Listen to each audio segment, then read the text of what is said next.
पङ्कजवासिनि देवसुपूजित सद्गुणवर्षिणि शान्तियुते जय जय हे मधुसूदन कामिनि आदिलक्ष्मि जय पालय माम्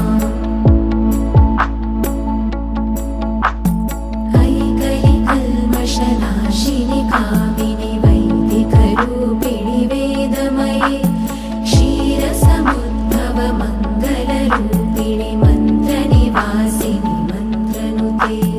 मङ्गलदायिनि अम्बुजवासिनि देवगणाश्रितपादयुते जय जय हे मधुसूदन कामिनि धान्यलक्ष्मि जय पालय माम् जय वरवर्षिणि वैष्णवि भार्गवि मन्त्रस्वरूपिणि मन्त्रमये सुरगणपूजित शीघ्रफलप्रद